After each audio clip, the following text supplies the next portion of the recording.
What's going on, guys? Welcome back to the channel. Welcome back. It's your boy Terabyt Reacts here, back in the house once again with some more Legend of the Galactic Heroes. Now, we're jumping into a couple of episodes today where I've already watched. I've explained this before in my last video. Accidentally deleted some videos. And you know what I'm saying, I told you guys I was super embarrassed about it, and that's the reason why I didn't post for a couple of weeks or whenever. I think it's been a month or something, because I thought I had some episodes in the bag. I accidentally deleted the episode, so if you see me not respond to certain things during my reaction, because I'm doing re-reaction of those episodes up until episode 70, so it's gonna be what is it, 67, 67, 68, and 69 and 70. Those next 4 episodes to that I'm doing are gonna be re-reactions. Okay, so some things that I don't remember, I'm probably going to remember while watching, and you might not get a reaction to it. So I just want you guys to know, because I might going over it again. There's gonna be stuff that I might catch that I didn't catch the first time. I'll be like, oh, I didn't remember that he said that, or whatever the situation is. So I just wanted you guys to know that again. So this is a re-reaction, if you want to call it that. I don't normally do re-reactions because I think, it just comes off as a little bit fake or whatever, but I'm being upfront with you guys and let you guys know about that. In any case, now we can really concentrate on getting back to some Legend of the Galactic Heroes. There's some other stuff that I'm going to throw in there that I'm actually reacting to in the background, stuff that I'm planning to get out to you guys as well. But for now, I really want to get through Legend of the Galactic Heroes. We don't have that many episodes left. Well, we do have a lot of episodes left because we still got to do Gaiden as well. I don't know what Gaiden is about, but we got to watch the whole thing, so we still got to, I think we got to do the Gaiden episodes, which I think is another 50 something episodes after we do the 30 or 40 that's left in this part of the series alone. So we got a long way to go, but we got to get through it. So we're gonna take our time. There's no rush or whatever, but I'm gonna try to give you guys as many episodes that I can throughout the week, now that I can concentrate back on Legend again. So we're gonna jump into it. Episode 67 and 68 today. You know what to do, man. You know what to do. See you guys right after for the review.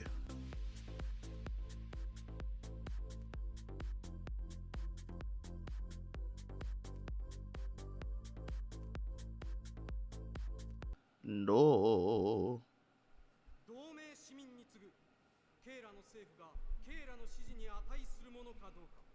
再興すべき時が来た。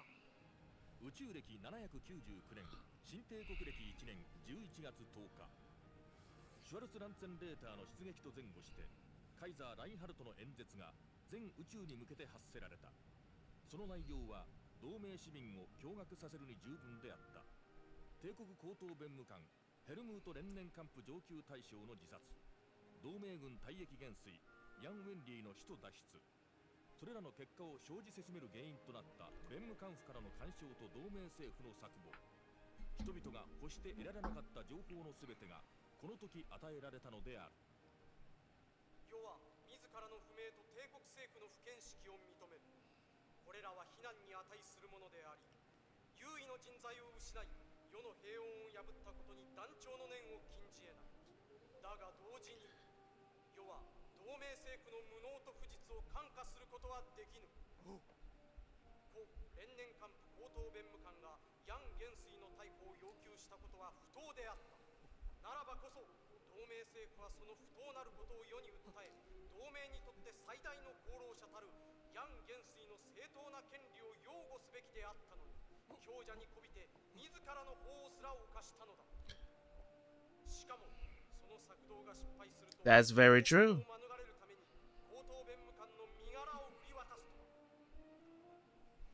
の利益のために国家の功労者を売る。直後には翻って世の代理人をも売る。Damn, he blaming them for everything. その存在意義はどこへ行ったか。It's so funny. The Republican democracy.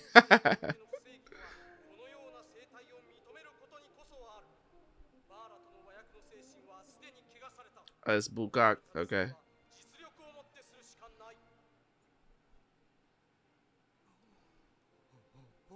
Why are you trembling in your boots?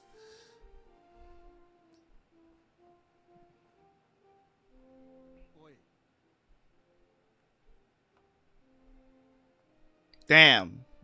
Just like that. She already knew. See this see you see this is the type of thing that is lost in society today.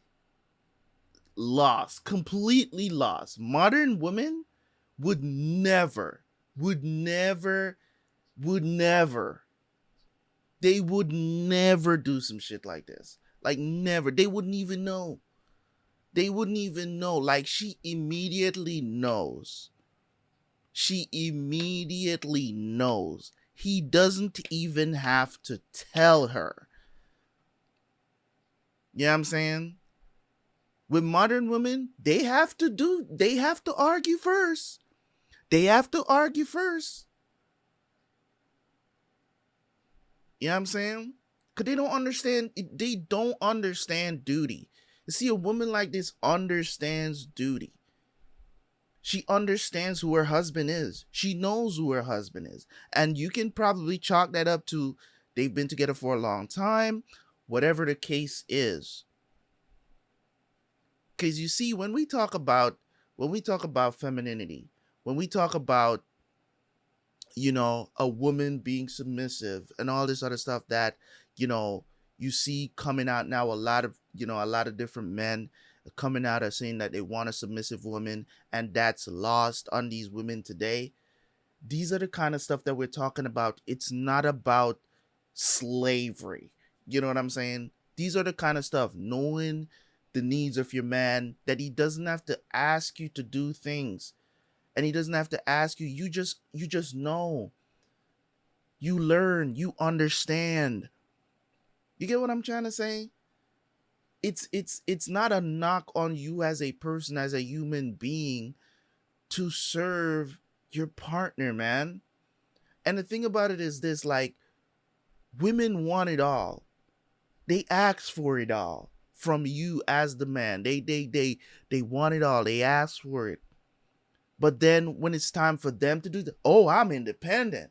I'm a strong, independent woman. I gotta live my life, baby. Right? I gotta live my life. Why you can't fix your own plate? Why you can't do your own clothes? You're a grown ass man, right? But yet still, you want us to provide, right? With our resources, you want us to take care of you. You want us to buy you stuff. You want us to take care of the you know what I'm saying, make sure the kids are okay. You want us to do everything. These are your demands. These are your standards that we have to bring ourselves to even be able to be at a place where we can even be in your presence, right? And then when we meet those standards, you don't want to reciprocate nothing, right?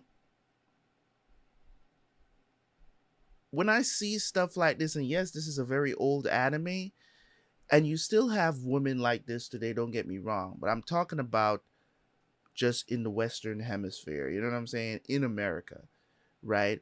Let me not put this out to the whole world. This is just my experience that comes on to modern women in the United States of America.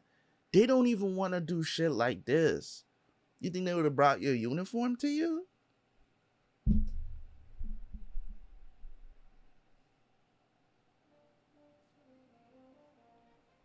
She just already knows. Because she knows who he is. And a smile. No arguments.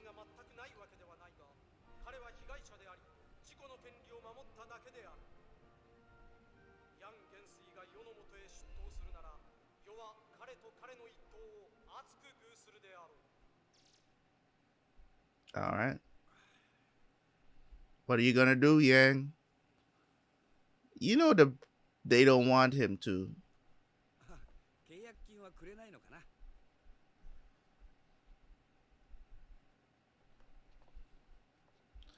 They don't want him to. これで同盟政府に復帰する道は完全に断たれた。これまで物資を食いつぶしながらエルファシルからの呼びかけに応じずに来たのも無駄になってしまったわけだ。しかし独自に第三勢力を築くと言ってもな。イゼルローに帰るか。そしてエルファシルを抑えて回廊への出入り口を確保する。アッテンボローの案に乗ってみようか。カイザー・ラインハルトはおそらくルツ提督にイゼルロン要塞から出撃するよう命令するだろう。大規模な包囲攻撃戦は彼が最も好むところだろうからな。そこに乗じる機会が生まれる。同盟領への再侵攻を宣言するまでのカイザー・ラインハルトには明らかなバイオリズムの低下が見られた。だがその間にも統治者としての種々の問題の解決にあたり、それを滞らせてはいない。それはラインハルトを補佐する首席秘書官ヒルデガルド・フォン・マリンドルフの力によるところも大きかった。フロイライン、この前の絶火事件の処置はどうなった？はい、軽率な発言をした者には検責処分を加え、この件を密告した者はさらに重く口頭処分といたしました。フロイラインは物事の道理をよくわきまえている。密告などを世が喜ぶと思っている輩には良い教訓となったであろう。これからも何かとフロイラインに託すことになりそうだな。恐れ入ります。お言葉に甘えましてお願いいたします。昨今急速に宮廷と政府に広がりつつあるこのもしからざる風潮について陛下からご注意いただきたく思うのですが。風潮？陛下に対する尊敬の念を表すことは当然としても、それを道具にするような傾向がございます。具体的にはどういうことなのだ？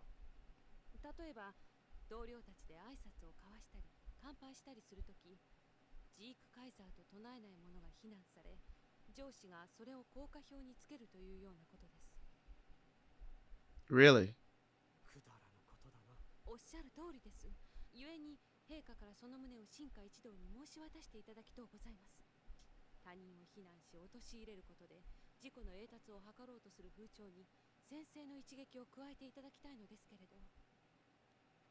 そのようなことまで気にかけるのではフロイラインも苦労が絶えぬな。だが悪い目は早く積むべきだろう。分かった。今日のうちに布告を出そう。お聞き入れくださって感謝いたします。 Imagine, I mean, hold on. I want to hear what she says here, but imagine this, guys. Imagine you have to put in writing. I mean, these are the silly things that happen in politics all the time, where certain things are have to be put in writing for people to understand that it's wrong. It's some things are just inherently wrong. Just don't do it. But imagine you have to. It's kind of like laws that prevent, like, like hate crimes. You would think like, as human beings, that is something that will inherently be with us, right? You would think that, we're not gonna hate somebody, or just straight up do something to somebody just because of their existence, or just because you don't like them, or just because you don't like their ethnicity, or whatever the situation is. But those things, it's ridiculous that those things have to be written into law for you to adhere to it. You get what I'm trying to say? It's so weird that something like this, like he has to put this out there for them to understand. Don't do this. Don't use my name to advance people. It's like, oh, if they don't greet each other the right way, or they don't praise Reinhard the way how they praise Reinhard, they won't promote their subordinates, or whatever the situation is. It's ridiculous, dude. It's not a way to show if people are loyal. People can just say that shit just because you say I should say it. You know what I'm saying? It's ridiculous.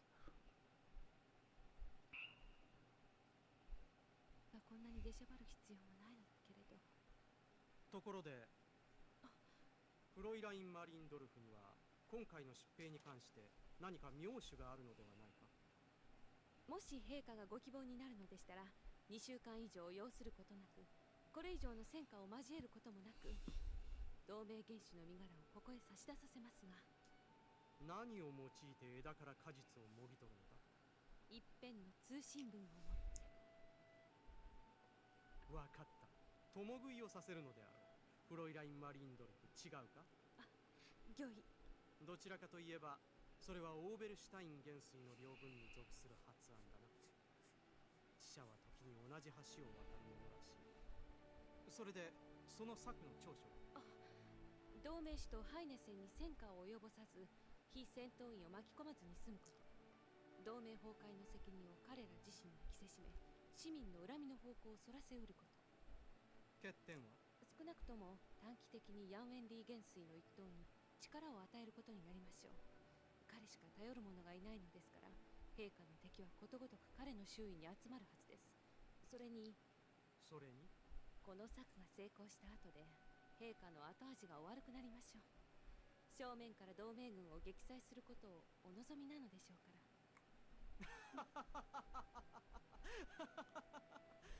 フロイライン・マリンドルフは人の心を映す銀の鏡を持っているようだな。ですけれど私たちが策を浪さずとも崩壊に直面して人心の動揺するところ、必ずこちらの求めもしない商品を売りつけに来る者がいるでしょう。あり得ることだな。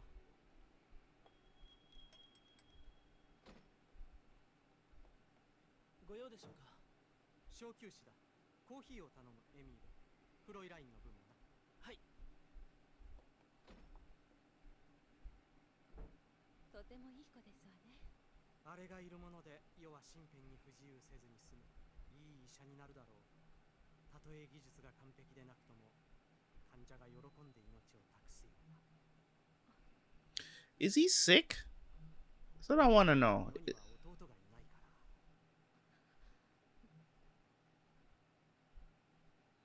I'm wondering if Reinhard is like sick. ご自身が常にアンネローゼ様の弟の立場にいらしたから、それを変えてみることに楽しみを覚えていらっしゃるので。私の立場は何なのかしら。若い偉大な征服者の忠実な秘書か。それだけ。 You want to be more than that? I don't think Reinhard is into girls. If he does end up like marrying you, he's just doing that because of.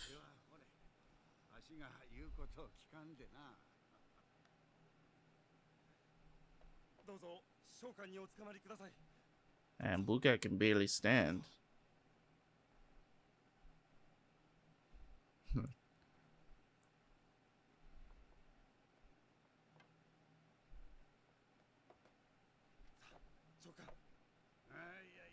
わしは退役した身だ。こっちでいい。ですが閣下、軍服を着用してここへいらしたということは、現役に復帰して帝国と戦っていただけるのでしょう。Bruh. 我々を指揮してくださるのでしょう。わしはヤン提督と違って50年以上も同盟政府から給料をもらってきた。今さら知らぬ顔を決め込むわけにもいかんのでな。私もお供します。期間は何歳だ。27歳ですが。残念だな。30歳以下の未成年は今回同行することはできんよ。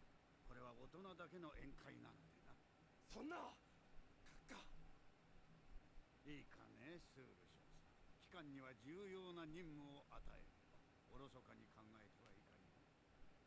ヤン・ウェンリー提督のもとへ赴け。How? わしの敵を討とうなどと考えてはいかん。機関には機関にしか成し得ぬ課題があるはずだとな。閣下。いや、こんな伝言を託しても無駄になるかもしれんがな。わしては50も年下のひよっこに2度も負けるとは思えんし、あくまでも万が一不覚を取った場合のことだ。お帰りなさい、閣下。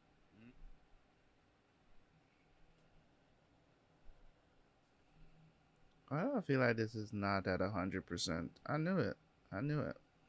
30歳以下の者は連れて行かないとおっしゃったそうですが、私は38歳です。同行させていただく資格があると思いますが。いや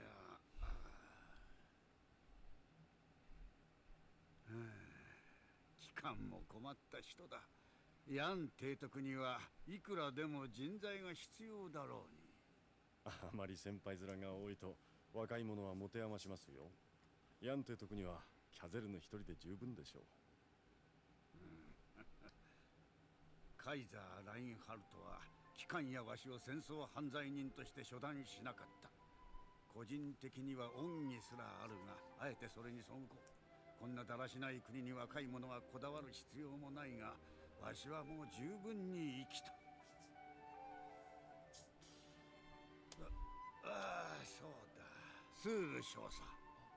わしの家の地下室に黄色い木箱があってな。ブランデーの一品が2本入っておる。1本をヤン提督への土産に持って行ってくれんか。翌11日、カイザー・ラインハルトは第2次ラグナロック作戦の陣容を発表した。すでに先発したビュッテンファルト上級大将の第一陣シュワルツ・ランツェンレーターに続くのは、宇宙艦隊司令長官にして疾風の異名を持つミッターマイヤー元帥の艦隊。その後ろに旧連年艦プ艦隊を二分したクナップシュタイン、グルルパルツァー両大将の艦隊、さらにグローテボール大将、バーゲンザイル大将、クーリヒ中将、マイホーハー中将らの艦隊が続き、中団をアイゼナッカ上級大将が固める。それらの艦隊と後方のラインハルト直営の艦隊とをつなぐ重要な位置はファーレンハイト上級大将が占める。総司令官たるカイザー・ラインハルトを補佐する首席幕僚は統帥本部総長ロイエンタール元帥、その下で艦隊運用を担当するのはベルゲン・グリューン大将、カイザーの高級副官シュトライト中将、次席副官リュッケ少佐、親衛隊長キスリング准将らのほか、首席秘書官としてヒルデガルド・フォン・マリンドルフも総機関ブリュンヒルトに同乗する。最後尾を守るのはバーミリオン海戦での優戦で鉄壁の異名を取ったミュラー上級大将、そしてヤンの予測通りイゼルドン要塞を守るルッツ上級大将にも戦線参加が命ぜられることになっている。一方、軍務少将オーベルシュタイン元帥はフェザーン残留が命ぜられ、民政を委ねられた後部少将シルバーベルヒと共に留守を預かることに決せられた。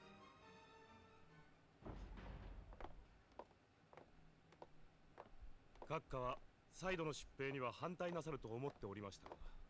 いや、あれで良いのだ。しかし準備不足での性急な再疾病はある意味では危険ではありませんか。準備不足は敵とても同じ条件だ。重要なことは常に状況を作る立場に身を置き、敵に主導権を与えないことだ。それにカイザーの本領は果断速攻にある。座して変化を待つのは考えてみればカイザーにふさわしくない。おっしゃる通りですな。その頃、自由惑星同盟の全土は混乱の極にあった。全土が焦土と化そうとも徹底抗戦するべきだと叫ぶ者、無条件降伏を主張する者、都市部を避けて山間部に避難する者、ただ嘆くだけの者。果てはパニックを起こした一般市民が脱出の道を求めて宇宙港に詰めかけ暴動となって、治安警察と市民が衝突し、数千人の死者を出していた。It's crazy, bro. はヤン・ウェンリーと戦うことは拒否したが、相手がカイザー・ラインハルトであれば戦うというのか。別に不思議なことではないでしょう。どうかお考えいただきたいものです。長年にわたって美国元帥はあなたと親交がありました。なのになぜあなたと会おうとしないのか。元首の座につく前のあなたをあまりにご存知だからだとお思いになりませんか。私が人が変わったと言いたいのか。美国元帥が変わったのではありません。それはお認めくださるでしょう。いや、私はこれというのもヤンが高等弁務官を殺したのも軍を私物化し軍閥化は民主政治の敵を Man, somebody remove this guy, please. His incompetence is getting on my nerves. 敵艦隊発見、敵艦隊発見。こんなところで敵だと10隻ほどの小集団が接近してきます。10隻話にならん。強大な敵と戦ってこそ武人の矜持というものだ。相手にせずこのまま進め。向こうから攻撃してくるというのなら一撃で粉砕してやるがな。敵艦より入電。我に交戦の意思なし。交渉に応じられよ。交渉？先方は同盟政府の特使ウィリアム・オーデッツと名乗っております。鉄平の交渉を求めると言ってきております。鉄平の交渉だと？こう回答しろ。本職には交渉の権限がない。皇族のミッターマイヤー元帥に面談することだ。航行の安全は保証するとな。案内に一席つけてやれ。Are they telling the truth? 特使やむをえん。いや、イノシシ武者のビッテンフェルトよりミッターマイヤー元帥の方が話がわかるに違いない。言う通りにしよう。政府特使の一行は帝国駆逐艦の先導でそのまま航行を続け、3日後ミッターマイヤーの直接指揮する艦隊に接触することができた。ビッテンフェルトめ、厄介な客を俺に押し付けておいて、その間に前進し差を広げるつもりだな。では我々も無視いたしますか。宇宙艦隊司令長官という立場上、そうも行くまい。I slightly remember what happens here. Slightly. But hey, it's good to watch it again, right? 保全を約束されたはずである。にもかかわらず、今銀河帝国は和訳の条文と精神に背き、ひたすら無法な暴力をもって我が領土を蹂躙しようとしている。現在における反感と未来における批判とを望まれぬなら、即座に軍を率き、外交折衝によってこそ自説を主張なさるべきであろう。You're telling me what to do? 従って和訳に背き、カイザーの全権代理たる連年幹部弁務官を害したのは誰か。ケーラ同盟政府ではないか。ケーラに和訳を遵守する意思なく、また能力なしとみてマイン・カイザーは神聖の軍を起こし保うたのだ。ケーラに良識があるなら、陛下の御前にひざまずき、無用の流血を回避するべきではないか。連年幹部弁務官は自殺されたのであり、その窮状に彼を追い詰めたのはヤン・ウェンディ一党です。ではそのヤン・ウェンディ一党をなぜ放置しておく。機関だ帝国軍が我が同盟政府に時間を与えてくださらぬからです。時間か。時間があればヤン・ウェンディ一党はより力をつけ、ケーラ同盟政府は痩せ細るだけのことであろうよ。たとえヤンに10倍する兵力を有していたとて、ケーラがヤンに勝てるとは思えぬな。Talk to him. あるいは機関のおっしゃる通りかもしれません。 You might be. 100倍する兵力をお持ちのカイザー・ラインハルト陛下さえヤンに対して恩手をこまねいておられる。 This man is really up here talking shit, bro. What? This man is really up here talking shit in front of all these people. Yo, a talented bunch like us stands no chance against him, I'm sure. Yo, this man is really up here talking shit, bro. That was that. しかも素手で敵襲に乗り込んできた人間を殺し、誰に向かって功を誇るつもりか。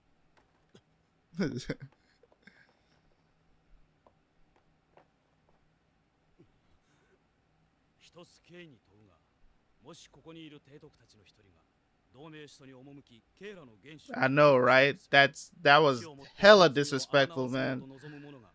今の同盟軍の幹部にいるだろうか。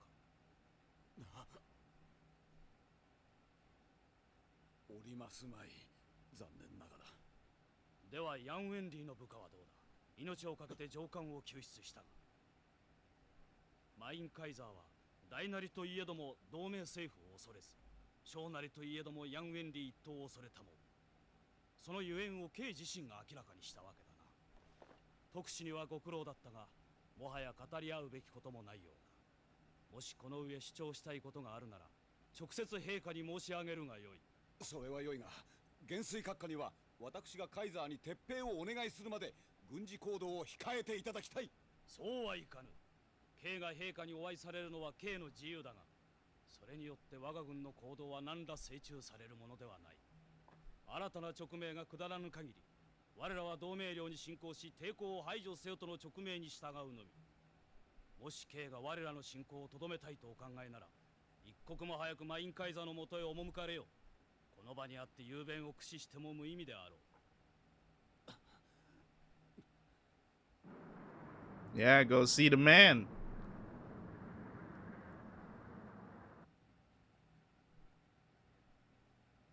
フェザーンへ向かう。カイザーに直訴するしかない。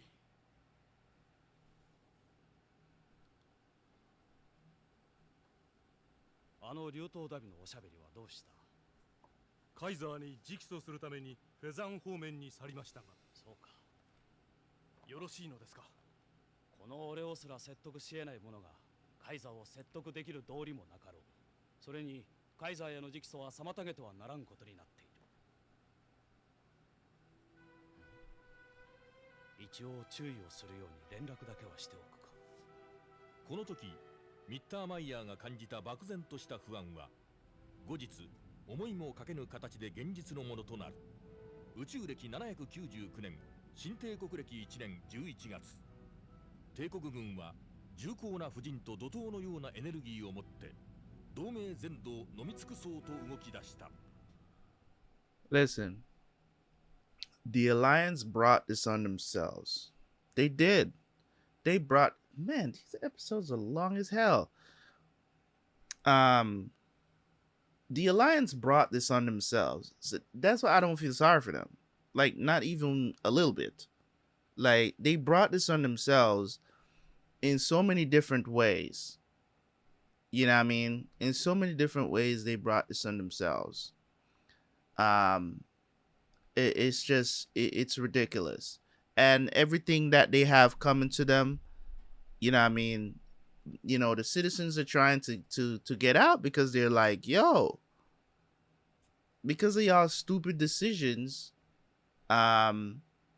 this is what's happening. You know, so I don't feel sorry for them. I don't, man.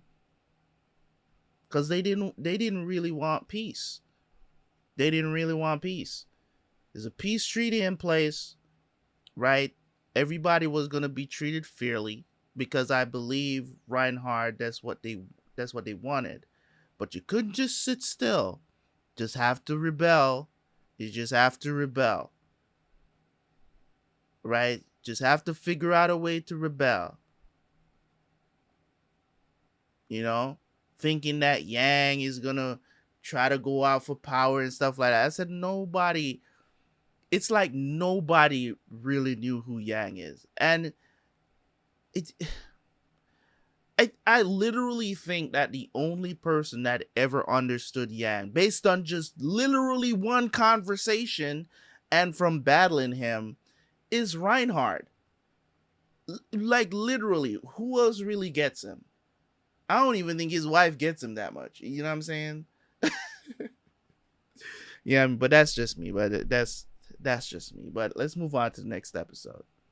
I don't know what's going to happen in this series. I really don't know. And I think I'm going to make a bold prediction here. I think both of them is going to die. And not of old age. I don't know if they're going to die on the battlefield, but I believe both of these guys are going to end up getting probably assassinated by somebody. I don't know who it is, but I feel like none of these two guys really have, you know what I'm saying? I think Reinhard is more in the in that is walking that shadow realm, if you will. Like you don't know, because he doesn't really have, Yang has a lot more trustworthy people around him that would, ride or die for him. Reinhard, you can make the argument that he has Oberstein, but Oberstein is Oberstein, whatever. The thing about Oberstein is that even though he'll ride or die for him, he'll die for Reinhard, right? Even though he'll do that, I still for some reason just don't trust this dude. You get what I'm saying? At any moment, people like Bruenthal, freaking Mittermeier, at any point these guys can decide that they don't want to follow him anymore. I don't trust any of them. I don't trust any of them. Maybe Mittermeier I can kind of throw in there with Oberstein as well. But Oberstein is the type of guy that's like, he's for the country. He's not for Reinhard. Because Reinhard represents the country, he will ride with him.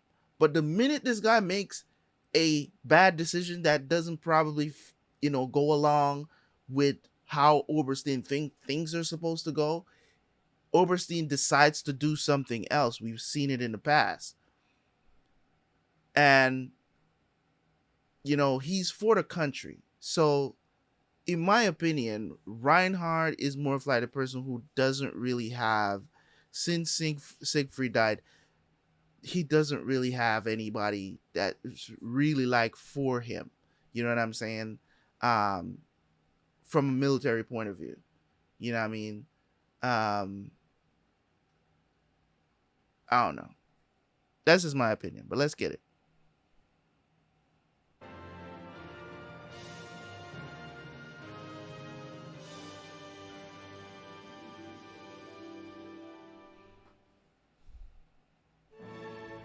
Planet Odin. オーディンを訪れていたユリアンらはカイザー・ラインハルトの演説を聞き、ヤンウェンリーの置かれた事態を知ると直ちに同盟領に戻ろうとしたが、その矢先に思いもよらぬ事態に巻き込まれていた。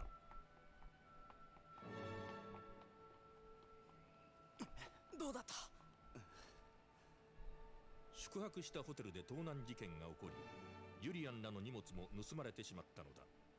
別にユリアンらを狙ったものではなく、単純な窃盗事件ではあるのだが、盗まれた荷物の中に地球教本部で手に入れた記録ディスクが入っていたことが事態を複雑にしていた。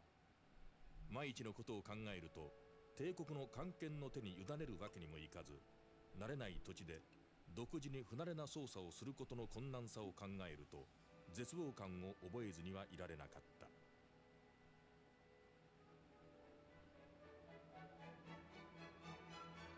この間にも帝国軍は続々と同盟領への侵入を果たしている。その中断を固めるエルンスト・フォン・アイゼナッハは極端に無口で沈黙提督の異名を持つ。そのために厳格で気難しいとの評判である。いいか、提督が指を一度鳴らしたらコーヒーを持参すること。決して4分以上かけないように。指を2度鳴らしたらウイスキーだ。くれぐれも間違えるようにな。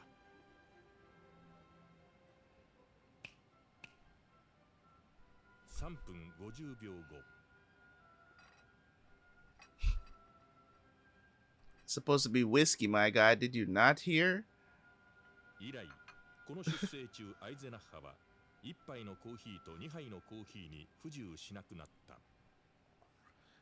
Wait a minute. Didn't he say 1 cup is coffee? 1 snap coffee? 2 snap whiskey? I must have had that wrong.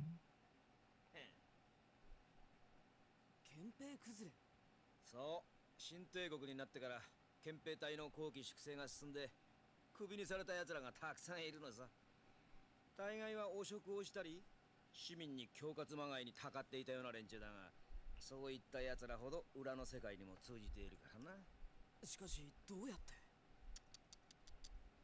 国家としてのフェザーンが滅びたからといってフェザーン商人が絶滅したわけじゃない。このオーディンは最大の市場だからな。裏にも表にもフェザンの勢力は張り巡らされているのさ。なるほど。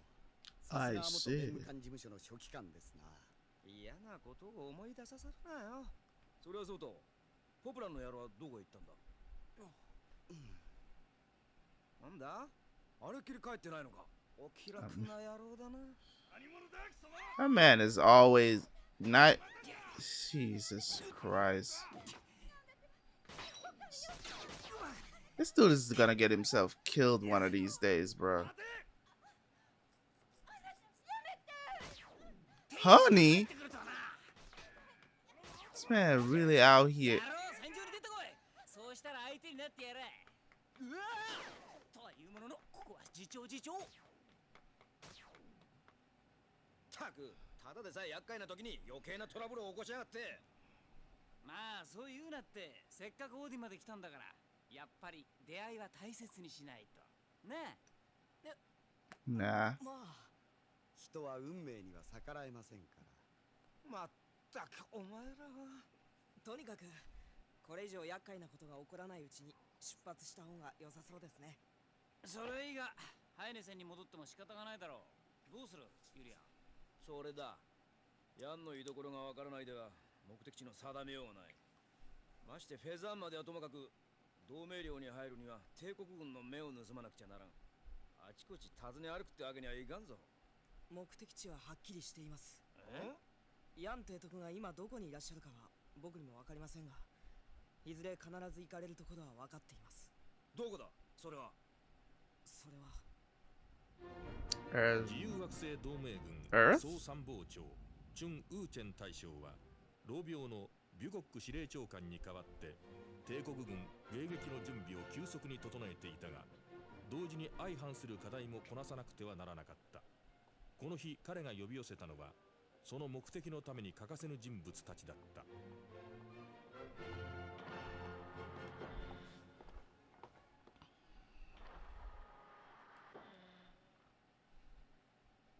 遠路ご苦労だった。まあかけてください。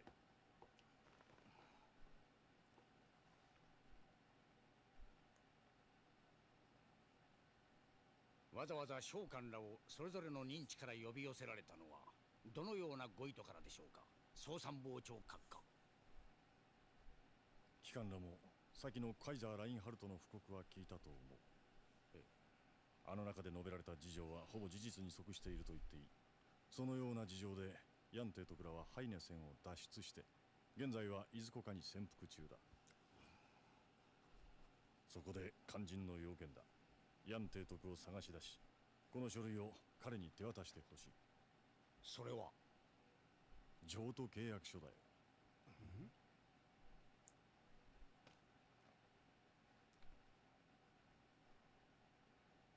見ての通りだ。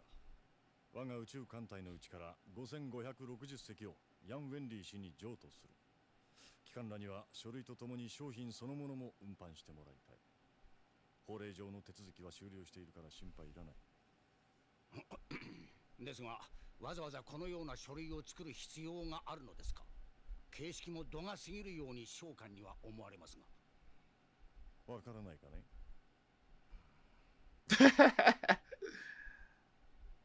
無論ジョークだよ。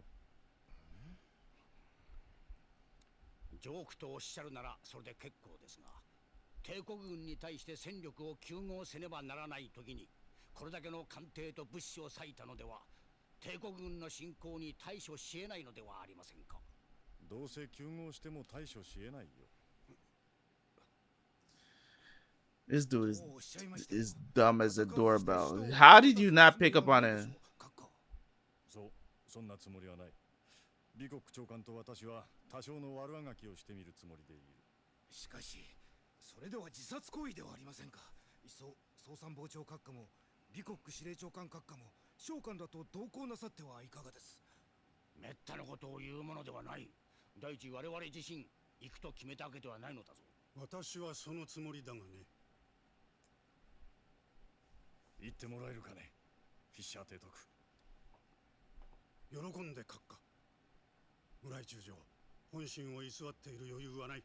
時間を浪費することなく最善の道を行くとしよう。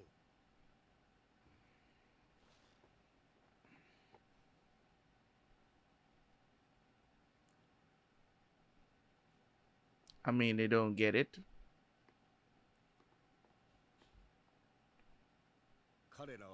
承知したかね。はい。 Pretty easy thing to get, I would think. 何から何まで機関に任せてしまって苦労をかけるな。何をおっしゃいます。司令長官あっての宇宙艦隊です。ランテマリオ海戦で敗れた時、わしは死ぬべき身だった。Yeah, you wanted to kill yourself. 結局のところ命日が半年ほど移動するだけのことだったな。今となってみれば少し出過ぎた真似だったかもしれません。お許しください。いや、おかげで多少は女房孝行ができたが、機関こそ妻子はどうする。ご心配なく、村井中将らに託してヤンのもとへ送ることにしました。私はこれでもエゴイストでして家族のことが気がかりなのです。それはよかった。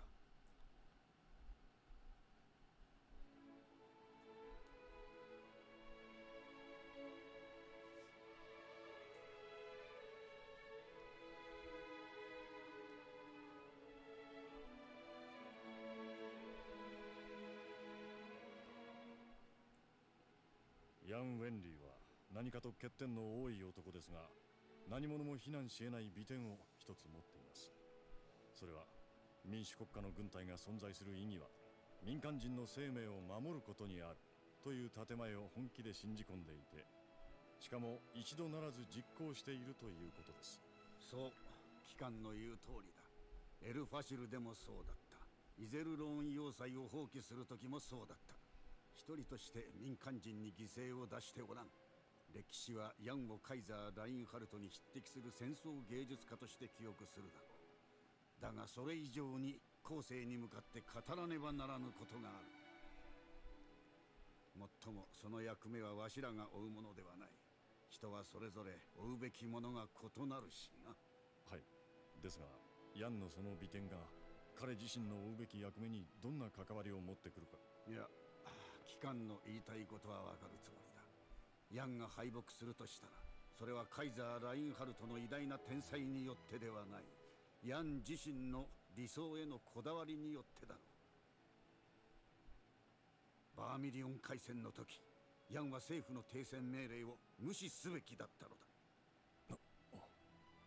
言ってはならんことだが、彼自身のためにそうすべきだったのだ。当のヤンたちは補給基地ダヤンハーンを引き払い、各地を転々としながら物資と人員を補充していたが、さすがにそれも限界に達しつつあった。おい、金がないぞ。これからどうするか決めてくれ。差し当たり、手元には魔法のランプはないんですがね。だろうと思って一つ提案を持ってきた。お前さんの悪友のボリス・コーネフの人脈を使って旧フェザン商人から今後の資金を借りたらどうかと思うんだが。借りた金は返さなくてはなりませんが、現在では返す方策が立ちようがないでしょう。何、借りてしまえばこちらのものだ。いや、しかし第一、我々のような流暴の私兵集団に資金を提供するなど投機の対象にもならないでしょう。理に悟いフェザン人が承知するとも思えませんね。いや、俺たちが将来カイザー・ラインハルトを打倒する可能性ありとみなせば、連中は必ず将来に備えて投資してくる。そして一度投資すればそれを無駄にしないためにも続けて投資せざるを得なくなる。まず最初の投資がその後の呼び水にもなるわけだ。それはわかりますが、可能性だけを言い立ててもフェザン人を垂らし込むことができますかね。つつもたせの成功は女性の魅力次第だな。女性の魅力？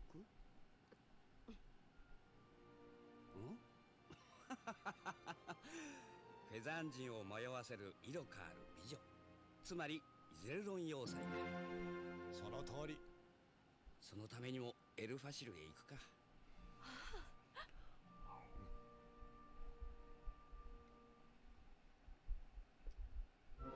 その頃、同盟の命運をその下先にかけた政府特使オーデッツの一行はフェザーンに到着していた。しかしミッターマイヤーが予想した通り、カイザー・ラインハルトは一顧だにせず、面会すら実現しなかった。Damn, bro. You even get to see the dude. They just push the note under the window. Under the door, I mean.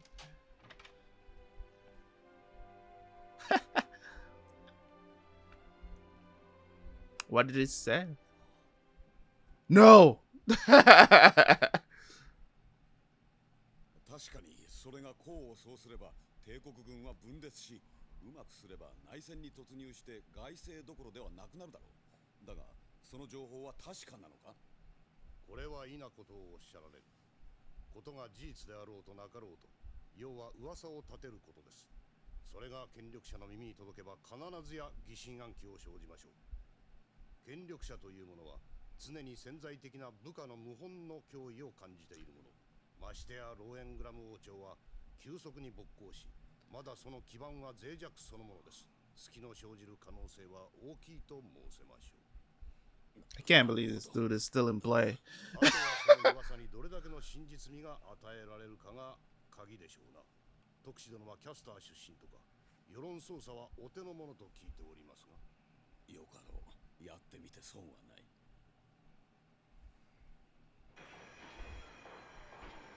Rubinsky, man. Talk about a cockroach. 俺たちのフェザンがどんどんと帝国カラーに縫い替えられていくじゃねえか。吸収され消化され、次は排泄される番さ。文明人の知恵が野蛮人の暴力に負けたんだ。相手が暴力に訴えることを洞察できなかったとは大した知恵だよな。なんだと？なんだやるか？やめろやめろ。フェザー人同士が争ってもつまらんぞ。これというのも右を見ても左を見ても帝国人の不愉快な面ばかりが目につくからだ。これじゃイラつきたくもなるさ。それにしてもわずか1年足らずの間になんという変わりようだ。それさ、あのカイザーの構想力と実行力は認めざるを得んじゃないか。俺たちは負けたんだ。それを認めた上で前向きに考えようじゃないか。どうしようって言うんだ。もともとフェザーン人の長所は与えられた状況の中で最大の利益を上げることにあったはずだ。その意味じゃこれはむしろチャンスじゃないか。そうさ、豪商たちの既得権は失われ、みんなが同じスタートラインに立ったんだぜ。しかも建設ラッシュと同盟領への侵攻に伴う軍事物資の調達で特需ってやつが来てるじゃないか。これは一旗あげるチャンスだぜ。そうは言ってもな、そこまでは割り切れんな。12月2日、この作戦における最初の砲火はミッターマイヤー艦隊によって放たれた。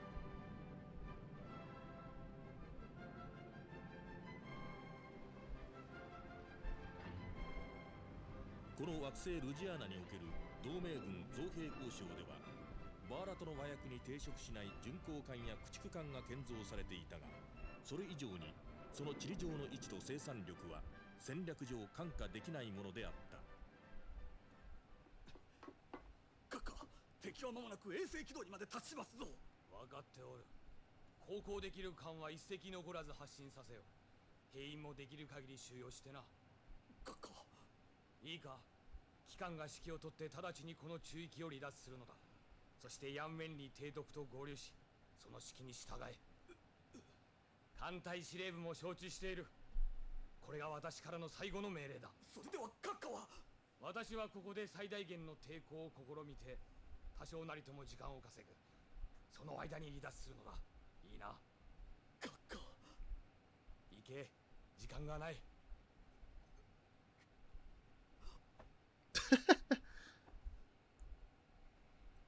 This guy.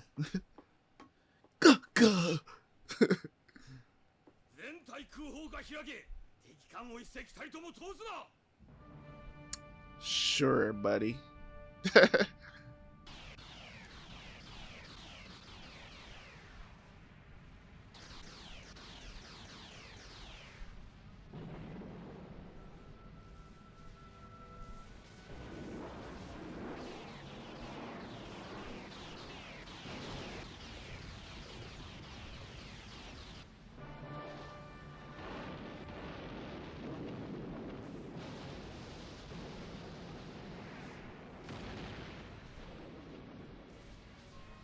同盟軍は激しく抵抗し、司令官バンスゴール技術中将以下残った全員が玉砕した。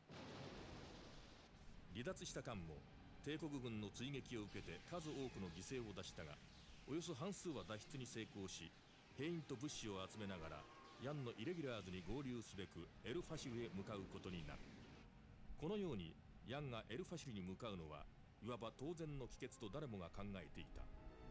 だが実際にヤン・イレギュラーズがエルファシル政権に姿を現したのは12月9日のことである。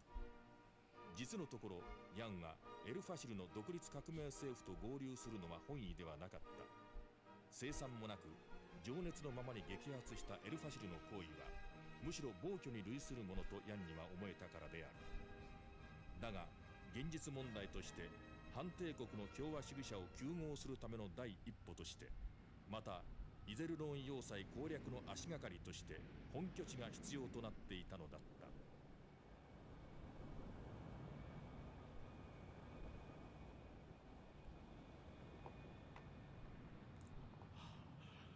お久しぶりですな。覚えていてくださると嬉しいのだが。11年前、当時のヤン中尉がこの星から民間人を脱出させた時、協力させていただいたものです。それはどうも。失礼ですが、ドクター・ロムスキーではありませんか？そうですが、ヤン夫人ですな。もしかして。はい、私も当時この惑星にいました。体を壊していた母をドクターには何度か見ていただきましたわ。覚えていますよ。そうですか。あの時の女の子が。そうですか。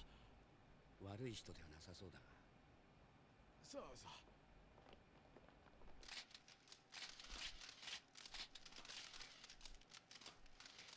Young Wenli returns. これだから嫌だったんだ。革命政権の連中としてはあなたの名声を最大限に活用したいところでしょうからな。仕方がないでしょう。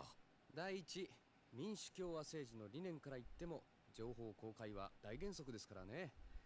秘密や非公開がいいなら専制国家に組みすることです。せいぜい愛想よくカメラに手でも振ってやることですな。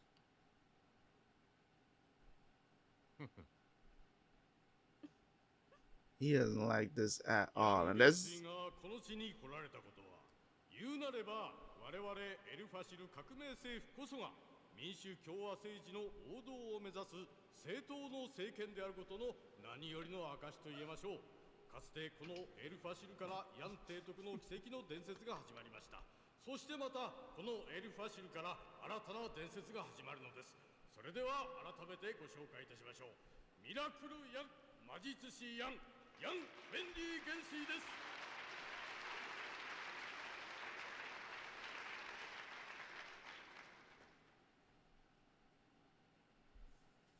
ヤン・ウェンディです。どうぞよろしく。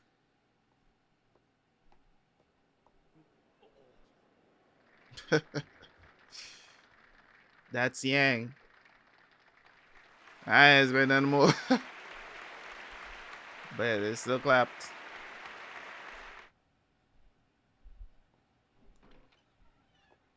提督、我々の新たな政府には新たな名称が必要であると思いますが。当然ですね。そこで明日にでも正式に発表したいのですが、自由惑星同盟正当政府というのはいかがでしょう。Legitimate government. お気に召しませんか？いや、そうではありませんが、国家的正当性にこだわる必要はないのではありませんか。ゼロから出発することをこそ強調すべきだと思いますが。そうです。第一、正当政府という名は縁起が悪い。銀河帝国正当政府という近代の悪霊があるではありませんか。確かに不吉ですな。他の名前を考えましょう。この程度でうんざりしないでくださいよ。将来もっと高い山が出てくるに決まってるんですからね。分かってるよ。かくしてヤン・イレギュラーズはエルファシル革命予備軍となった。総司令官ヤン・ウェンリー元帥、参謀長ウィルバルト・ヨアヒム・フォン・メルカッツ上級大将、広報勤務部長アレックス・キャゼルヌ中将。その最初の作戦行動はイゼルローン要塞の再奪取である。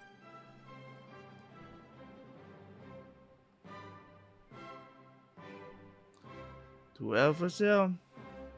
And you know, I said this over the course of these 2 episodes where nobody really understands Yang. And I think that's one of the biggest things about this series when it comes on to his character. People really don't get him. You know what I mean? They don't understand. They just see him as this hero. And yes, he's a brilliant military mind. I've praised him myself. You know, he's a brilliant military mind. But the problem comes in is like nobody around him really understands him. Nobody is really trying to understand him. It's like, why don't you do this? Or why don't you do this? This is what you're supposed to do. And this is what you're supposed to do. We're dependent on you, Yang, but this is what you're supposed to do. You know what I mean? And the thing about it is that Yang he's such a bigger picture kind of guy where people will be caught up in the fame and all of this other stuff that comes with being a hero. He's not that. He's just not that guy. He does these things because he has the ability to do it. He doesn't do it for the praise. He doesn't do it for the recognition. He does it because he can do it. And you know, the things that Yang is passionate about is peace, not having soldiers die, no more war. Those are the things that matter to him. You get what I'm saying? So Yang, at this point of watching the show, still misunderstood. Imagine that. Imagine we're so many episodes deep and nobody don't get him. Even when they do understand why he do things, they still try to get him to do things against what he believes in. You know what I'm saying? Like, it's, you know, even Bukak was saying that this is what Yang should have done. And I'm like, do you guys want peace or do you want constant war? Because here we are again. You guys were in a war for over 100 years, right? Over 100 years of war. A peace treaty is made, and instead of you congratulating him for putting his arms down and saying, you know what, man, it ain't even worth it like that, because coming from an understanding point of view and understanding that, hey, you know what, some countries are going to be on top, some countries are just not gonna have the military to survive that, and it's not a bad idea. Now, if this was a tyrannical structure, of course, if it's a bad autocracy, by all means, fight against that. No problem with that. The problem comes in because we know the character, and Yang kind of knows the character, which is Reinhard, Reinhard is trying to change and have a good autocracy, right? We've had this discussion in the past where, you know, is there such a thing as a good autocracy? And I think I believe that it is possible to have a good autocracy. Now, the thing about it is this, where people will disagree is like, there's always a problem because of men just want power, greed. It's the human condition that you got to worry about when it comes on to having a quote unquote good autocracy. Is like at any moment, this dude, this quote unquote dictator, can just decide, you know what, I don't like you sect of people, I'm just gonna wipe you out without no due course. You get what I'm saying? Without no question, nobody can question it. And that's where the problem comes in with having a quote unquote good autocracy. It would be based on limited amount of trust. It has to be built on. You get what I'm saying? Now, do I believe that Reinhard will always do the right thing? Yes, but he's also a very emotional person. So that's where the problem kind of comes in there, because you don't know what he will do. Somebody might disrespect Siegfried, who has been dead for a while now, and he goes off. Who the hell knows? You get what you get what I'm trying to say? So as much as he likes to, as much as Reinhard, you would like to believe that he can create this great autocracy, there's also the problem of greed of power. You get what I'm saying? Where you think he might make this decision, and the thing about it is that things has changed for him a lot, and things can change as well in the future as well. So you can't sit down and be like, oh, this is always how it's going to be. And that is the problem with having an autocracy. You get what I'm saying? Because you don't know when this person, you also can't guarantee that that very person can pass down his kind of benevolence, if you will. Even if he ends up being, for the time that he rules, then you have some other dude that he might even teach his philosophies to, on how to do this and do it the right way. That person might turn out to be a terrible person, right? But the same can be said for democracy as well, but it would happen less in a democracy because the people have the responsibility. The responsibility is on the people themselves. The people choose their leaders. So in an autocracy, the people don't choose their leaders. It's just passed down through the generations.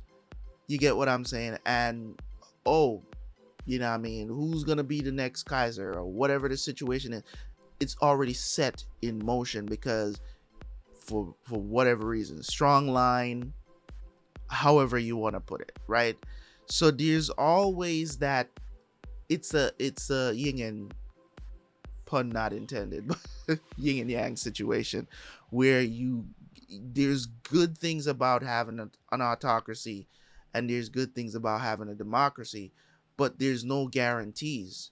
You get what I'm saying? There's no guarantees, because in both situations things can go wrong. You can end up in a democracy like America, where you will end up with a president for 4 years that don't know what they're doing or don't necessarily concentrate on a certain set of people. It's kind of like with when Obama was in office, right? A lot of black people said he didn't do nothing for black people and all of this other stuff, so he wasn't a great president. If you know, he didn't really do anything. That's what they say. You know what I mean? I think a little bit differently when it comes on to president. I don't really depend on the government to do stuff for me. I just strive and do what I can in what's within my personal amount of power, right? So yes, the government might do things that affect your daily living sometimes, but it doesn't happen all the time. Like some things directly impact them in terms of how things happen in society, right? For me, it's just like, if this certain thing or this law or this thing affects me in any way, I just maneuver. You get what I'm saying? But most people, they kind of sit and while they complain and stuff like that. And that's cool if that's what you want to do. You know what I'm saying? But I also have the right, it's like, okay, if this opportunity is not here anymore, I just move on to the next one. But most people are not like that. Most people, they sit and they wallow and they complain about things, and then they're like, oh, why you got to take this away from me, blah blah blah. Nobody in office is taking your basic rights away from you, so you should be okay. You get what I'm saying? you should be okay. You know what I mean? And then, you know, you have somebody like Trump comes in for 4 years and, you know, brings the unemployment rate down and all this other stuff, and they praise him for it. You get what I'm saying? So there's little things that happens in a democracy that, you know what I'm saying, Trump is probably, I don't know, probably going to go down as probably one of the most hated presidents of all times. And he did a lot of things that people approved. You know what I'm saying? But, you know, they voted him out of office. He didn't get a second term. That's just what it is, because the people choose their leaders. Now, I don't even know what Biden is doing. It's, you know what I mean? It's just one of those things, man, when it comes on to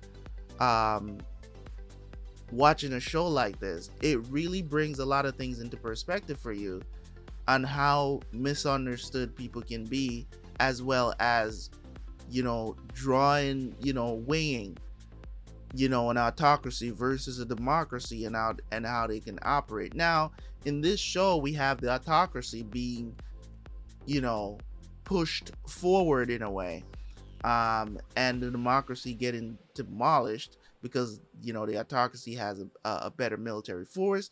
They propose peace to work with them and eventually integrate them into the autocracy, but they kind of fought against that, went, and because they're scared that Yang might join the autocracy, they decided to go against him, try to kill him. Then you had this rogue dude, you know what I'm saying, tried to kill Yang. You know what I mean? Try to kill him, and just going against everything, because all in all, Reinhard wanted Yang to be safe because they had a mutual understanding. They're the reason why the treaty even happened in the first place. It's between both of them. They made it happen, right? And Reinhard was trying to implement some things to not make them even feel like, you know, this is all about me being in power or some shit like that. Yes, you got to show me respect because I'm the king of this shit, right? But at the same time, he's not an oppressive ruler. It's so obvious that he's not. He tries to put things in place, try to get out all these old-fashioned thinking and things like that. He was actively trying to do those things, still is, right?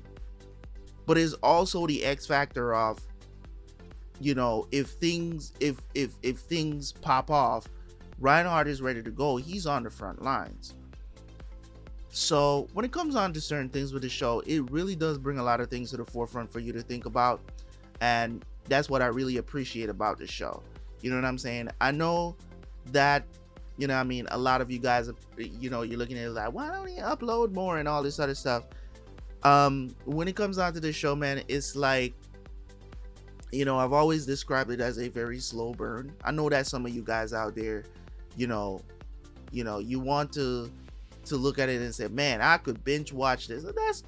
That's cool if you can do that. For me, it's like a slow burn for me, because I like to see what's happening. I like to understand what's happening, and I'm probably not gonna come back and watch this anime ever again. It's just too many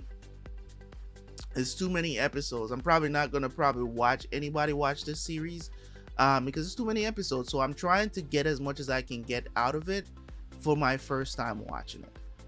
So I just want you guys to kind of understand that, because it's a situation where I'm taking my time to get through the series. I'm also trying to finish it as well. So you see the conundrum that I'm in right now. But anyways, guys, thank you guys so much. That's all I have to say about this. I want to go into detail of the stuff that happened. We're preparing to go to pretty much war again. That's pretty much what these 2 episodes was about. Glad to see Bulcock back. You know, they're sending support to Yang, giving him some more ships so he can at least fight. You know what I mean? But I think we're probably going to end up back in the same place again of negotiation for peace. I think that's where we're heading again. It's either that or one of these 2 guys is going to die during this war. And you know, we're back at square one pretty much. So thank you guys so much. I appreciate y'all. Leave a like on the video, leave a comment. I'll catch you guys for the next one. Peace.